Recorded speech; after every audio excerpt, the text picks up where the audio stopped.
सफ़र है ना, ये बड़ा इम्पोर्टेंट है पाकिस्तान के फ्यूचर के लिए। सो इसलिए हम ख़ास तौर पर दाद देते हैं अपने सुप्रीम कोर्ट पे कि जब बाज़िल हमने अपनी गवर्नमेंट्स कुर्बान की, आइन को देखते हुए वकीलों के साथ पहले बैठे, वकीलों ने हमें श्योर किया कि 90 दिन से आगे जा ही नहीं सकता, फिर हमने अपनी हुकूमतें कुर्बान की। तो इसलिए तो नहीं कुर्बान की थी कि ये सारे अपने ये मोहसिन नकवी जैसे लोगों को ऊपर बैठा के और सारे हमारे मुखालिफ और ब्यूरोक्रेट्स और पुलिस वालों को ऊपर हमारे बैठा के और हमारे ऊपर इंतकामी कार्रवाई शुरू कर दें, और ये यहाँ भी और पख्तूनख्वा में भी। हमने तो इसलिए किया था कि हमने कहा केयर टेकर आएगा और उसके बाद 90 दिन में इलेक्शन होगी, तो ये उससे पीछे हट रहे थे। और ये भी कि इतना आगे निकल गया, ये भी साफ आइन की खिलाफ वर्जी है अभी भी, क्योंकि ये अब ये जाहिर है ये वो जो 90 दिन के बीच में नहीं हो सकता, क्योंकि इन्होंने इतना डिले कर दिया। तो अपनी अतिया को पहले तो मैं खराज तहसीन पेश करता हूँ, और ये अपने मुल्क के लिए भी ये बड़ी खुशाइन चीज़ है। दूसरे जो माशाल्लाह हमारी सबसे बड़ी पार्टी है पाकिस्तान में, मैं अपनी जुडिशरी को ये आज इत्तेमाद दिलवाना चाहता हूँ कि कौम उनके साथ खड़ी है, कि उनको कोई ये वो 98-99 में नहीं जिधर डंडों मार के सुप्रीम कोर्ट के ऊपर हमला हुआ था और कुछ रिएक्शन नहीं आया, बहुत बड़ा रिएक्शन आएगा पाकिस्तान के अंदर।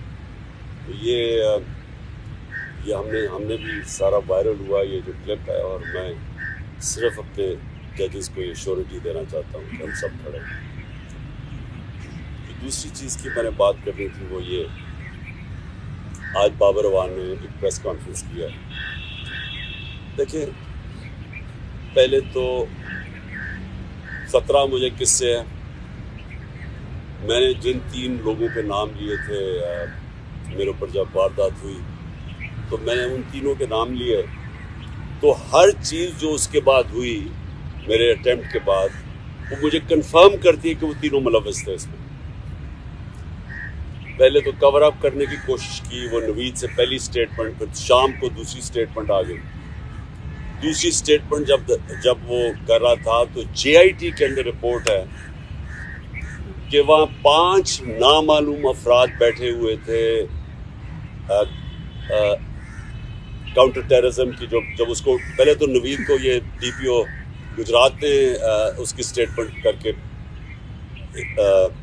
वायरल कर दी, वो भेज दिया। सबसे पहले जो हमारे मुखालिफ एंकर्स थे उनके पास पहुंच गई। उसके बाद उसको उठा के लेके गए काउंटर टेररिज्म डिपार्टमेंट में। उधर 5 नामालूम अफराद जो कि जज के सामने एंटी टेररिज्म कोर्ट के जज के सामने JIT की रिपोर्ट है कि 5 नामालूम अफराद थे, वो वहाँ बैठे। उसने दूसरी उसकी वीडियो बनाई और कई घंटे वहाँ रखा। और फिर जब JIT ने इन दोनों को वो जो SSP था CTT का, उसको जब बुलाया, और ये जो DPO गुजरात को बुलाया, उन्होंने रिफ्यूज़ कर दिया आने को। पंजाब की CTT थी, तो कौन ताकतवर था जो इनके पीछे खड़ा था कि इन्होंने हमारी गवर्नमेंट होते हुए मना कर दिया।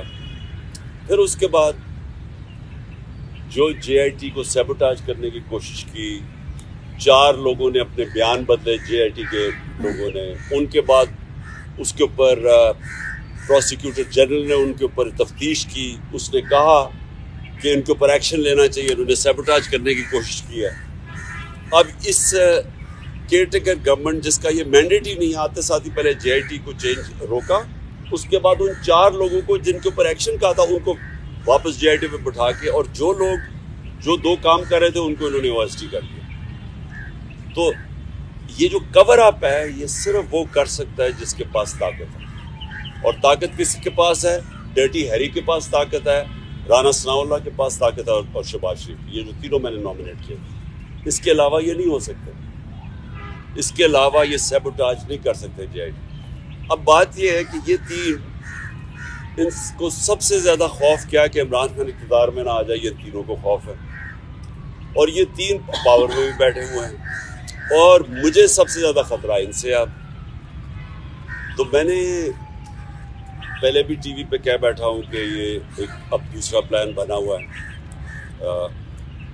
मुझे कत्ल करने का। और मैंने ये पब्लिक भी कहा, जब यहाँ लाहौर हाई कोर्ट था तो मैंने तब भी जब जज ख्वाजा तारिक रहीम ने जज को बताया कि इनके ऊपर प्लान बना हुआ है, यहाँ कोई सिक्योर एनवायरनमेंट नहीं है, इसको ना पेश करें वहाँ।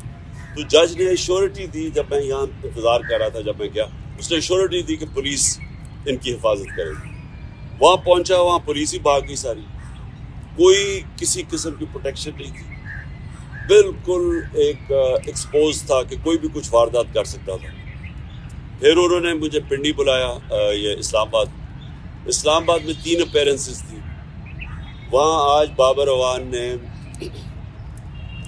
सीट जो अंदर के कैमरास थे, जो सीसीटीवी कैमरास थे, वो बंद किए गए। जो वहाँ सिक्योरिटी के लोग थे वो वहाँ से गायब थे, कोई सिक्योरिटी नहीं थी, सीसीटीवी कैमरास बंद किए गए और बिल्कुल किसी प्रोटेक्शन के बगैर मैं तीनों अदालतों के अंदर एक्सपोज था। अब सवाल ये है कि ये किसके इंटरेस्ट में है